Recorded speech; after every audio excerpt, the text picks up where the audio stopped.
शिक्षण संस्थेच्या स्वामी रामानंद तीर्थ महाविद्यालयामध्ये आपल्या सर्वांचं मी प्राध्यापक सोनवळकर रमेश हार्दिक स्वागत करतो। आंतरराष्ट्रीय संबंध या विषयाचा आपण अभ्यास करत आहोत। या पूर्वीच्या व्हिडिओ क्लिपमध्ये आपण आंतरराष्ट्रीय संबंधाचा अर्थ आणि स्वरूप, व्याख्या व वैशिष्ट्ये यांचा अभ्यास केला। या व्हिडिओमध्ये आपण पुढील भाग अभ्यासणार आहोत। आंतरराष्ट्रीय संबंध हा अभ्यास विषय केवळ पदवी आणि पदव्युत्तर वर्गाचे विद्यार्थीच नाही, तर स्पर्धा परीक्षेची तयारी करणारे सर्व विद्यार्थी यांच्यासाठी उपयोगाचा आहे। म्हणून मी पदवी आणि पदव्युत्तर वर्गाच्या विद्यार्थ्यांसोबतच स्पर्धा परीक्षेची तयारी करणाऱ्या सर्व विद्यार्थ्यांचं या व्हिडिओ क्लिपमध्ये हार्दिक स्वागत करतो। विद्यार्थी मित्रांनो, यापूर्वी आपण आंतरराष्ट्रीय संबंधाचा जो अभ्यास केलेला आहे त्यामध्ये आंतरराष्ट्रीय संबंधाचा अर्थ, स्वरूप, व्याख्या आणि वैशिष्ट्ये ही समजून घेतलेली आहेत।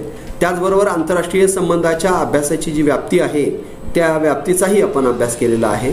आंतरराष्ट्रीय संबंधाच्या अभ्यासाचं बदलतं स्वरूप आपण अभ्यासलेलं आहे आणि आंतरराष्ट्रीय संबंधाच्या अभ्यासाच्या ज्या विविध विकासावस्था आहेत त्याचा धावता आढावा या अगोदरच्या व्हिडिओ क्लिपमध्ये आपण घेतलेला आहे। परंतु आजच्या या व्हिडिओ क्लिपमध्ये आपण या अभ्यासाच्या विविध विकासावस्था सविस्तरपणाने अभ्यासूयात आणि तदनंतर मग आंतरराष्ट्रीय संबंधाच्या अभ्यासाचे जे विविध दृष्टिकोन आहेत, आंतरराष्ट्रीय संबंधाच्या अभ्यासाचे विविध सिद्धांत आहेत त्याचाही आपण या ठिकाणी सविस्तर अभ्यास करूयात। चला तर मग विद्यार्थी मित्रांनो, आपण आंतरराष्ट्रीय संबंधाच्या ज्या विविध विकासावस्था आहेत त्या सुरुवातीला समजून घेऊयात। आंतरराष्ट्रीय संबंधाच्या ज्या विविध विकासावस्था आहेत त्यामध्ये पहिली अवस्था ही पहिल्या महायुद्धापूर्वीची सांगितली जाते। प्राचीन काळापासून ते 20व्या शतकाच्या पूर्वार्धापर्यंत, म्हणजे अगदी पहिल्या महायुद्धापूर्वीपर्यंतचा जो काळ आहे तोपर्यंत जो काही आंतरराष्ट्रीय संबंधाचा अभ्यास केला जायचा ती आंतरराष्ट्रीय संबंधाच्या अभ्यासाची पहिली अशी अवस्था सांगितली जाते। त्यानंतर पहिल्या महायुद्धापासून ते दुसऱ्या महायुद्धापर्यंतचा जो काळ आहे या काळामध्ये आंतरराष्ट्रीय संबंधाचा अभ्यास जो वेगळ्या पद्धतीने पुढे आला, स्वतंत्र अभ्यास विषय म्हणून आंतरराष्ट्रीय संबंधाकडे पाहिलं जाऊ लागलं, ही आंतरराष्ट्रीय संबंधाच्या अभ्यासाची दुसरी अवस्था सांगितली जाते।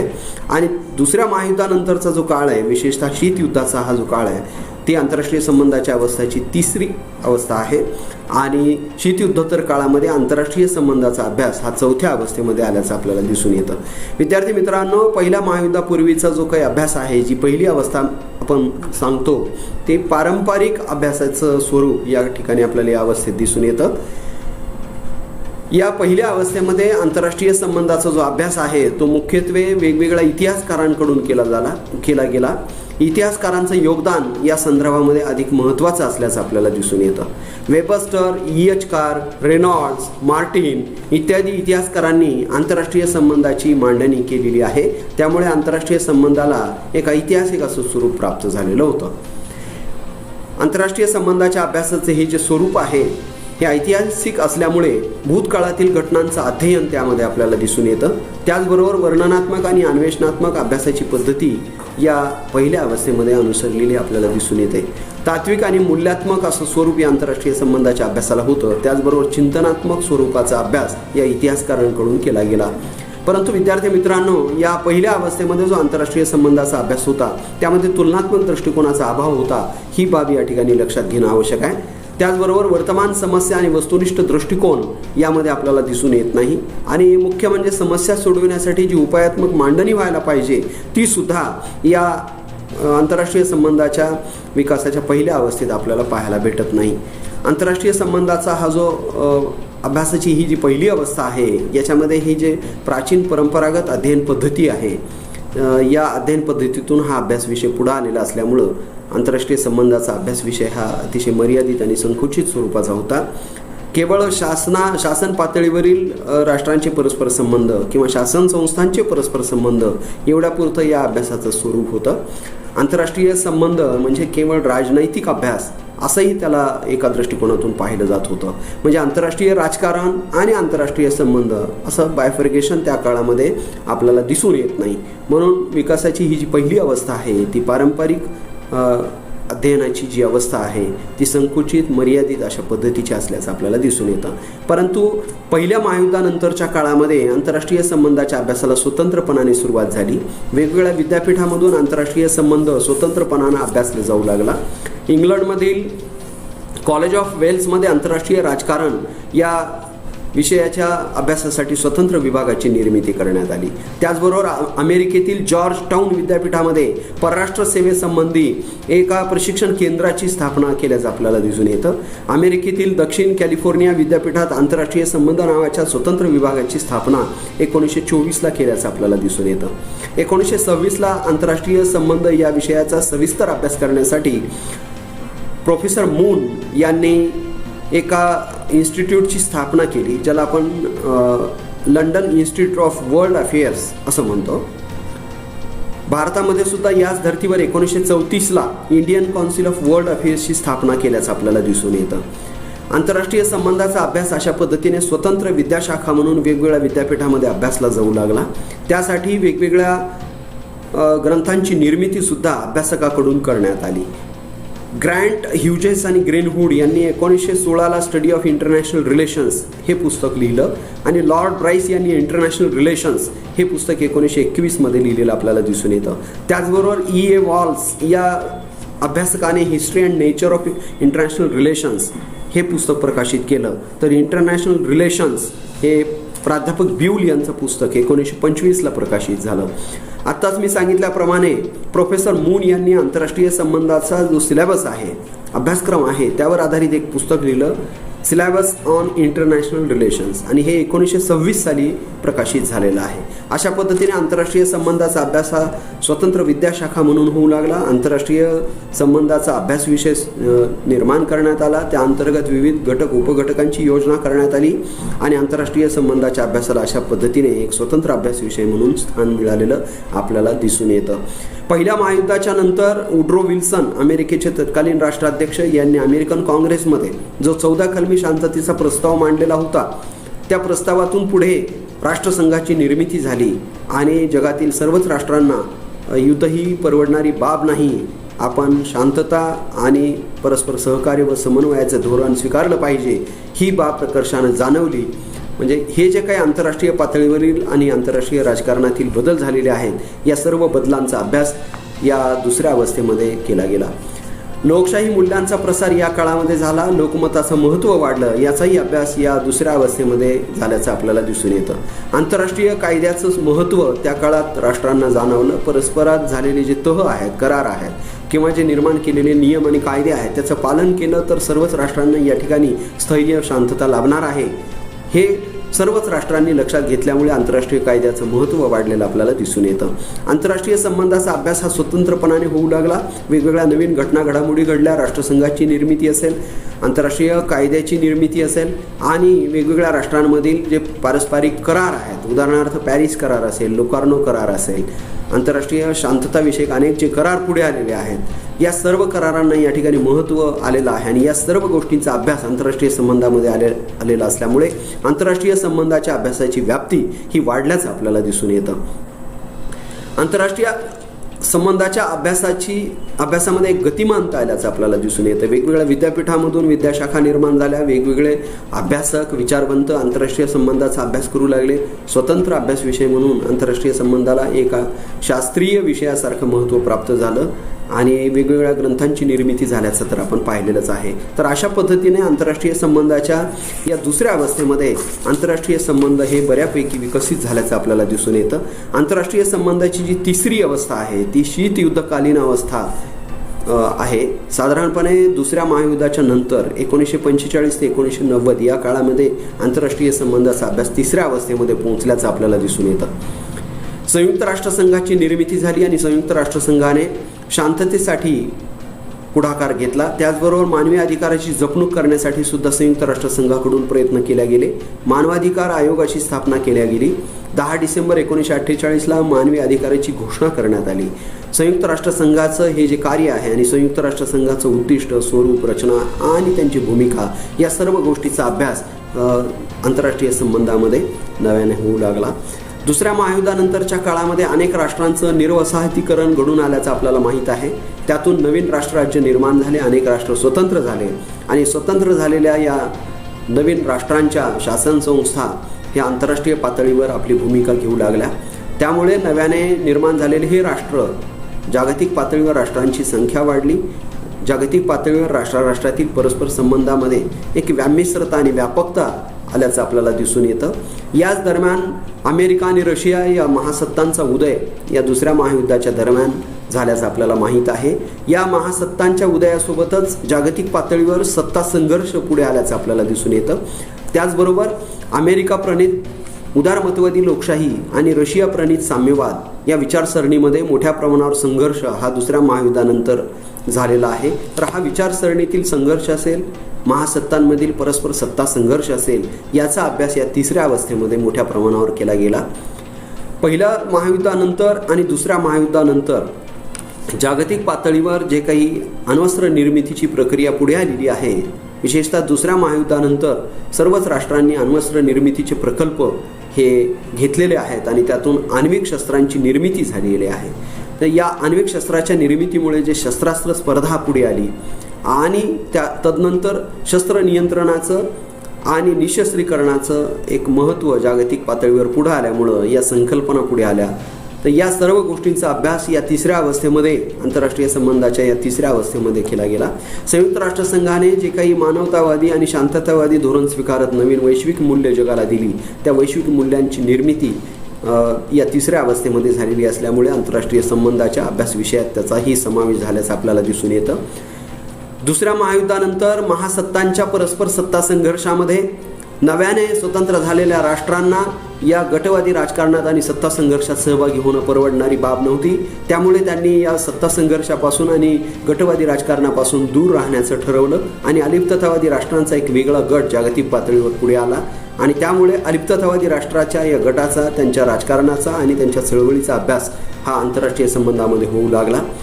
त्याचबरोबर दुसऱ्या महायुद्धाच्या नंतर अनेक क्षेत्रामध्ये ही वेगळ्या देशांनी प्रगती केल्याचं दिसून येतं. विशेषतः विज्ञान आणि तंत्रज्ञान या क्षेत्रात झालेली जी प्रगती आहे, त्यामुळे जे काही बदल घडून आलेले आहेत, त्याही गोष्टींचा अभ्यास या आंतरराष्ट्रीय संबंधामध्ये तिसऱ्या अवस्थेत आपल्याला झाल्याचं दिसून येतं. आंतरराष्ट्रीय संबंधाचा अभ्यास जो आहे हा तिसऱ्या अवस्थेमध्ये मोठ्या प्रमाणावर बदलल्याचं आणि नवीन नवीन अभ्यास पद्धती, तंत्र या ठिकाणी विकसित झाल्याचं आपल्याला दिसून येतं. अमेरिका आणि रशिया या दोन राष्ट्रांच्या परस्पर सत्ता संघर्षातून जी काही द्विध्रुवी सत्ता समतोलाची स्थिती जागतिक पातळीवर निर्माण झाली आणि त्यातून परस्परांचं शहकाटशहाच्या माध्यमातून सत्तेचा समतोल साधण्याचा प्रयत्न या राष्ट्रगटाकडून होऊ लागला. त्यातून दहशतीचा समतोल हा पुढे आला. सारखी संकल्पना या राष्ट्रांनी पुढे आणली. त्याचबरोबर शस्त्रास्त्र स्पर्धा आणि शस्त्र नियंत्रण याही संकल्पना या काळात पुढे आल्या. या सर्व गोष्टींचा अभ्यास या तिसऱ्या अवस्थेमध्ये झाल्याचं आपल्याला दिसून येतं. दुसऱ्या महायुद्धानंतरच्या काळामध्ये मोठ्या प्रमाणावर विविध भौगोलिक क्षेत्रांचा अभ्यास आणि विभागीय आणि क्षेत्रीय संघटनांचा अभ्यास हा आंतरराष्ट्रीय संबंधामध्ये केला जाऊ लागला. विशेषतः ज्या लष्करी संघटना या काळामध्ये पुढे आल्या, सिएटो, सेंट्रो, नाटो आणि वारसा यासारख्या लष्करी संघटनांचा अभ्यास या तिसऱ्या अवस्थेमध्ये पुढे आल्याचं दिसून येतं. उत्तर दक्षिण आर्थिक संवाद या काळामध्ये झाल्याचं आपल्याला माहीत आहे.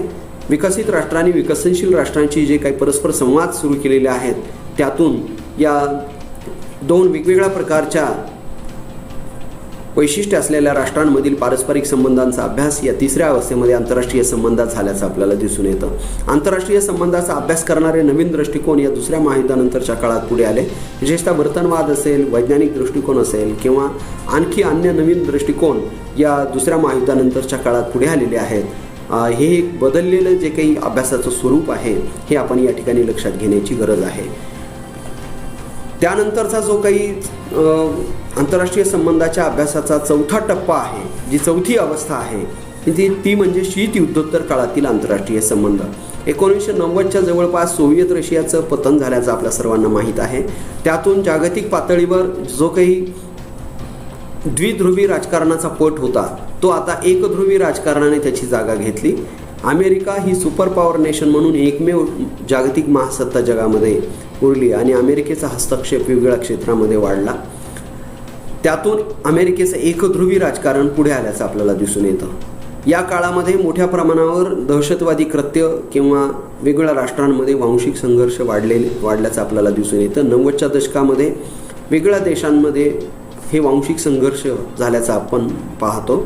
युगोस्लाविया, बोस्निया या ठिकाणी स्लाव वंशीय किंवा बोस्नियन वंशीय या वेगवेगळ्या वंशाच्या लोकांमध्ये झालेले संघर्ष असतील किंवा तिकडे आफ्रिका खंडातील रुवांडा या देशामध्ये झालेले तुत्सू आणि या वेगवेगळ्या जमातींमध्ये झालेले जे काही संघर्ष आहेत किंवा भारताच्या शेजारील असलेल्या श्रीलंका या ठिकाणी असलेले जे काही सिंहली आणि तामिळी या वंशाचे संघर्ष असतील, हे सर्व संघर्ष 90च्या दशकामध्ये उफाळून आल्याचं आपल्याला दिसून येतं. म्हणजे हे वांशिक संघर्ष असतील, वाढता दहशतवाद असेल किंवा जागतिक पातळीवर अमेरिकेच्या वेगळ्या देशातील अंतर्गत राजकारणामध्ये होणारा जो हस्तक्षेप आहे त्यातून निर्माण झालेले संघर्ष असतील, या सर्व संघर्षाची परिणिती म्हणून जागतिक पातळीवर कुठेतरी शांतता प्रस्थापित करण्यासाठी संयुक्त राष्ट्रसंघाला भूमिका घ्यावी लागली आणि संयुक्त राष्ट्रसंघाचं महत्त्व या दरम्यान वाढल्याचं आपल्याला दिसून येतं.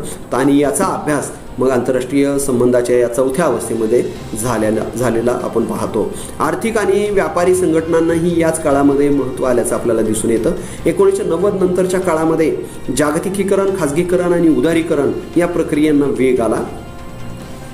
आपण पाहतो की गॅट्सचं रूपांतर पुढे WTO मध्ये झालेलं आहे.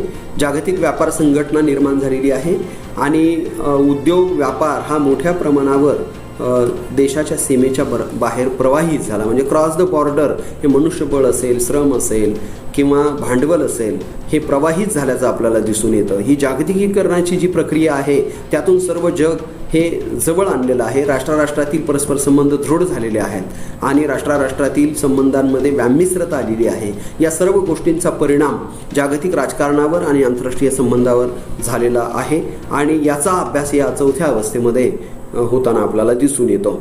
अनेक राष्ट्रांमधून होणारे जे वांशिक संघर्ष आहेत त्यातून शांतता प्रस्थापित करण्यासाठी केले गेलेले जे प्रयत्न आहेत संयुक्त राष्ट्रसंघाची विशेषतः, याचाही अभ्यास या चौथ्या अवस्थेमध्ये केल्याचं आपल्याला दिसून येतं. अशा पद्धतीने आंतरराष्ट्रीय संबंधाच्या अभ्यासाच्या ह्या ज्या 4 अवस्था आहेत, या 4 अवस्था या ठिकाणी अतिशय महत्त्वाच्या आहेत. विश्व व्यापार संघटनेची झालेली निर्मिती आणि जागतिकीकरणाच्या प्रक्रियेला आलेला वेग, विविध देशांनी जे काही आर्थिक आणि औद्योगिक झेप घेतलेली आहे, विशेषतः जे विकसनशील देश आहेत, उदाहरणार्थ ब्राझील असेल, भारत असेल, चीन असेल, जपान असेल, या वेगळ्या देशांनी आपली आर्थिक प्रगती केली. औद्योगिकरण त्या देशामध्ये हे झपाट्याने पुढे आलं आणि त्यातून एक सत्ता केंद्र, बहुविध सत्ता केंद्र निर्माण झाल्याचं आपल्याला दिसून येतं. त्यामुळे अमेरिकेच्या एकाधिकारशाहीला आणि एकध्रुवी राजकारणाला या ठिकाणी शह बसल्याचं आपल्याला दिसून येतं. त्यामुळे आंतरराष्ट्रीय संबंधाच्या अभ्यासामध्ये बहुध्रुवीय राजकारणाचा अभ्यास पुढे आलेला आपण पाहतो.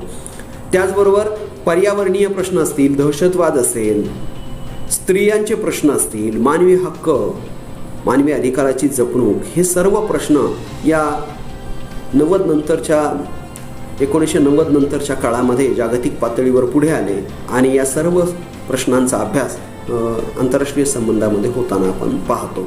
मग जागतिक तापमान वाढ असेल किंवा आम्लपर्जन्य असेल, पर्यावरणीय अनेक प्रश्न असतील, मानवी हक्काच्या रक्षणासाठी पुढे आलेल्या चळवळी असतील, पर्यावरणीय प्रश्न असतील, हे सर्व जे काही समकालीन जागतिक प्रश्न म्हणून पुढे आले त्याचा अभ्यास या चौथ्या अवस्थेमध्ये आंतरराष्ट्रीय संबंधात होताना आपल्याला दिसून येतो. आंतरराष्ट्रीय संबंधाच्या अभ्यासाच्या या वेगवेगळ्या अवस्था या ठिकाणी आपण पाहिलेल्या आहेत. विद्यार्थी मित्रांनो, यानंतर आपण आंतरराष्ट्रीय संबंधाचे जे काही वेगवेगळ्या अभ्यासाचे दृष्टिकोन आहेत त्या दृष्टिकोनाचा या ठिकाणी अभ्यास करूयात. आंतरराष्ट्रीय संबंधाच्या अभ्यासाचे जे विविध दृष्टिकोन आहेत, हे दृष्टिकोन पाहण्यापूर्वी आंतरराष्ट्रीय संबंधाचे सिद्धांत किंवा दृष्टिकोन म्हणजे काय हे आपण सुरुवातीला समजून घेऊया. दृष्टिकोन किंवा सिद्धांत याचा अर्थ पाहत असताना आपल्याला एक गोष्ट लक्षात येते की सिद्धांताला इंग्रजीमध्ये थेअरी असं म्हटलं जातं. थेअरी हा शब्द थिया या शब्दापासून निर्माण झालेला असून थिया या मूळ लॅटिन शब्दाचा अर्थ नजर किंवा दृष्टी असा होतो. त्यामुळे थियापासून निर्माण झालेला जो थेअरी शब्द आहे तर त्याला आपण दृष्टिकोन असं म्हणूयात. सिद्धांत या शब्दाचा अर्थ जर आपण नीटपणाने लक्षात घेतला तर आपल्याला असं लक्षात येईल की वेगवेगळ्या विषयाचा अभ्यास केल्यानंतर, त्याचा सखोल अध्ययन केल्यानंतर, म्हणजे कोणत्याही विषयाच्या संशोधनानंतर जो काही आपण निष्कर्ष प्रस्थापित करतो तो अभ्यासाअंती प्रस्थापित झालेला निष्कर्ष म्हणजे सिद्धांत होय. म्हणजे शास्त्रीय अभ्यासातून प्रस्थापित झालेले जे प्रमेय असतात, जे नियम असतात, ते सिद्धांत. म्हणजे थोडक्यात संशोधनाअंती सिद्ध झालेला तो सिद्धांत असं आपण या ठिकाणी म्हटल्यास वावगं होणार नाही. आणि म्हणून हा जो दृष्टिकोन आणि सिद्धांत हे या ठिकाणी आहे 2 शब्द, हे 2 शब्द याच्यातला फरक आपण नीटपणाने लक्षात घेतला पाहिजे. दृष्टिकोन हा संकुचित शब्द आहे, सिद्धांत हा त्याच्यापेक्षा थोडासा व्यापक शब्द आहे. दृष्टिकोनामध्ये एखाद्या गोष्टीकडे, एखाद्या बाबीकडे आपला पाहण्याचा नजरिया हा असतो, तो प्रत्येकाचा वेगळा असू शकतो. परंतु सिद्धांत जो आहे तो अभ्यासाअंती पुढे आलेला असल्यामुळे त्यामध्ये प्रत्येकामध्ये वेगळेपण नाही जाणवणार. म्हणजे कोणीही अभ्यास केला तरी तो शास्त्रीय अभ्यास पद्धतीचा अवलंब करून जर आपण निष्कर्षापर्यंत पोहोचलेलो असू तर तो प्रस्थापित झालेला निष्कर्ष प्रत्येक अभ्यासकाचा सारखाच असायला पाहिजे. आणि म्हणून सिद्धांत हा प्रत्येक अभ्यासकाकडून मांडला गेलेला सिद्धांत सारखाच असतो, तो त्रिकालाबाधित असतो. म्हणजे सर्वत्र तो सारखा असायला पाहिजे. तर कालही जो सिद्धांत आपल्याला दिसून आला तो आजही जशाला तसा जर लागू होत असेल आणि उद्या होत असेल तरच तो सिद्धांत रूप धारण करत असतो. म्हणून दृष्टिकोन आणि सिद्धांत याच्यात फरक आहे हे आपण लक्षात घेतलं पाहिजे. आणि म्हणून आंतरराष्ट्रीय संबंधाच्या अभ्यासाचे हे जे वेगवेगळे दृष्टिकोन आहेत हे पुढे आलेले ते आपण या ठिकाणी अभ्यासणार आहोत. आंतरराष्ट्रीय संबंधाचा अभ्यास वेगवेगळ्या दृष्टिकोनातून केला जातो. आदर्शवादी पद्धतीनं अभ्यास करण्याचा एक प्रवाह आहे. त्याचबरोबर वास्तववादी दृष्टिकोनातूनही आंतरराष्ट्रीय संबंधाचा अभ्यास केला जातो. वर्तनवादी दृष्टिकोन, गटवादी आणि शक्तिवाद, व्यवस्थावाद, संरचनावाद, निर्णयग्राही दृष्टिकोन आणि खेळ सिद्धांत अशा आंतरराष्ट्रीय संबंधाच्या अभ्यासाचे विविध दृष्टिकोन असल्याचं आपल्याला दिसून येतं. परंतु आंतरराष्ट्रीय संबंधाच्या या वर्षीच्या अभ्यासक्रमामध्ये आपल्याला केवळ 3 दृष्टिकोनाचा किंवा 3 सिद्धांताचा अभ्यास करायचा आहे. त्यामध्ये आदर्शवादी दृष्टिकोन, वास्तववादी दृष्टिकोन आणि वर्तनवादी दृष्टिकोन हे 3 दृष्टिकोन या ठिकाणी आपण अभ्यासणार आहोत.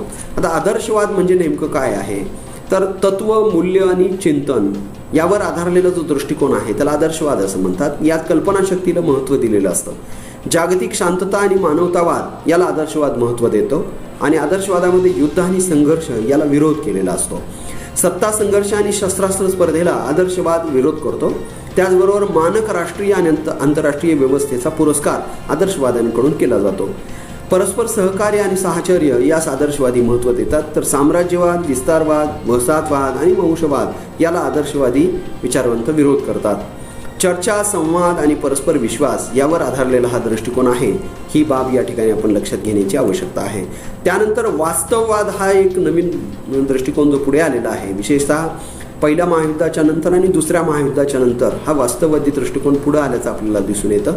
वास्तववादी दृष्टिकोनामध्ये तत्व, मूल्य, चिंतन, कल्पनाशक्ती यांना महत्त्व नाही आहे.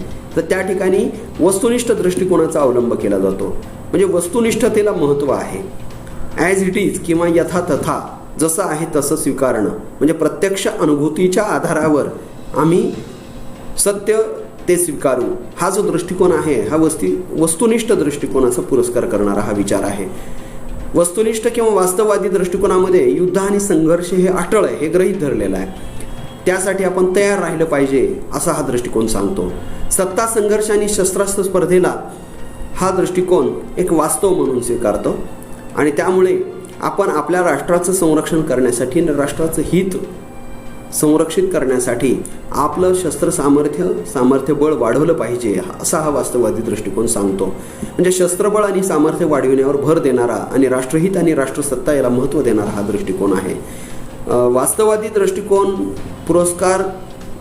पुरस्कारित करणाऱ्या विचारवंतांचा चर्चेला विरोध नाही आहे, परंतु शक्ती प्रयोगाची तयारी करण्याला ते महत्त्व देतात. हे आपण या ठिकाणी लक्षात घेण्याची आवश्यकता आहे. यानंतर वर्तनवादी दृष्टिकोन, मानवी वर्तनाच्या अभ्यासाला या ठिकाणी महत्त्व दिलं जातं. वस्तुनिष्ठ दृष्टिकोनाचा अवलंबही वर्तनवादामध्ये केला जातो. विशेषतः दुसऱ्या महायुद्धाच्या नंतर हा दृष्टिकोन पुढे आला. मनोविश्लेषण शास्त्रावर आधारलेला हा दृष्टिकोन असून मानवी स्वभावाचं मूळ हे त्याच्या वर्तनामध्ये आपल्याला पाहायला मिळतं. मानवाच्या वर्तनामध्ये त्याच्या स्वभावाचं प्रतिबिंब पडलेलं असतं असं मानणारा हा दृष्टिकोन आहे. त्यामुळे मानवी वर्तनाचं निरीक्षण करून, मानवी वर्तनाच्या वेगवेगळ्या पैलूंचा अभ्यास करून आपल्याला त्याच्या स्वभावाबद्दल आणि भविष्यातील त्याच्या निर्णयाबद्दल भविष्यकथन करता येतं असा हा दृष्टिकोन सांगतो. वर्तनवादी दृष्टिकोन हा शास्त्रीय अभ्यासावर आधारलेला दृष्टिकोन असून वैज्ञानिक अभ्यास पद्धतीचा अवलंब या दृष्टिकोनात केला जातो. राष्ट्रराज्य, राष्ट्रहित आणि राष्ट्रसत्ता याला हा दृष्टिकोन महत्त्व देतो. युक्तिप्रयुक्तीच्या वापरावरही हा दृष्टिकोन महत्त्व देतो. जनसामान्यांच्या वर्तनाचा अभ्यास करणं हे वर्तनवादी दृष्टिकोनातलं एक अतिशय महत्त्वाचं असं वैशिष्ट्य पुढे आलेलं आहे.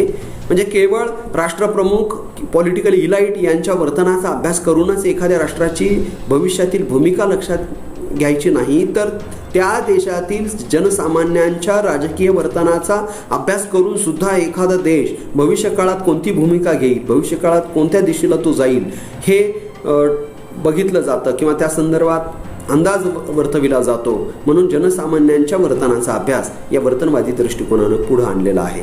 अलीकडच्या काळामध्ये वोटिंग बिहेवियरचा अभ्यास केला जाऊ लागलेला आहे. म्हणजे मतदानपूर्व आणि मतदानोत्तर ज्या चाचण्या आपण घेतोय आणि त्यातून कोणत्या पक्षाची सत्ता भविष्यात येणार आहे याच्या संदर्भातला अंदाज वर्तविला जातो. तर हे वोटिंग बिहेवियरचा अभ्यास हा वर्तनवादी अभ्यासकांनीच पुढे आणल्याचं आपल्याला दिसून येतं.